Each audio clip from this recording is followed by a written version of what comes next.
1996 সালে, 2006 সালে বেগম খালেদা জিয়া আন্দোলনের সামনে ক্ষমতা ছাড়তে বাধ্য হয়েছেন।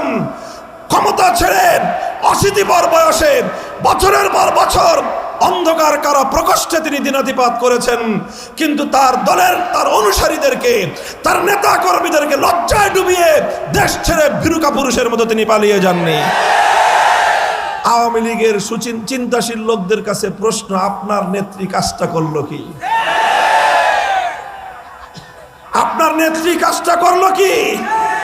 কথা বললে তো ক্ষিপ্ত হন আমাদের বিরুদ্ধে যে আমরা শেখ হাসিনার বিরুদ্ধে কথা বলি।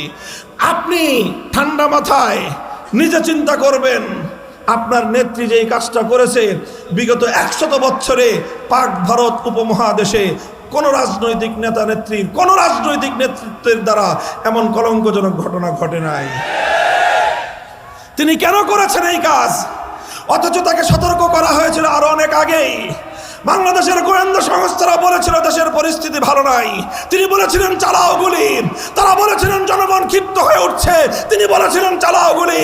তারা বলেছিল একজনকে মারলে একজনই মরে, একজনের জায়গায় 10 জন দাঁড়িয়ে যায়, তাও তিনি বলেছিলেন 10 জনকে হত্যা করো।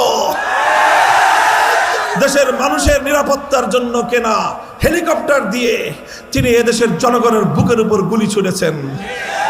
বেডরুমের মধ্যে, ঘরের বেডরুমের সংরক্ষিত জায়গায় বাবার কোলে সন্তান শেখ হাসিনার গুলিতে তার বুক ঝাঁঝরা হয়েছে।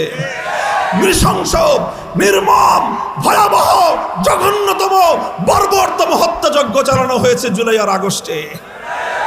চূড়ান্ত পর্যায় পর্যন্ত তার কথা ছিল দেশ থেকে মেরে সাফ করে দাও, কারণ এদেশের মানুষ বেঁচে থাকুক শেখ হাসিনা চায় নাই।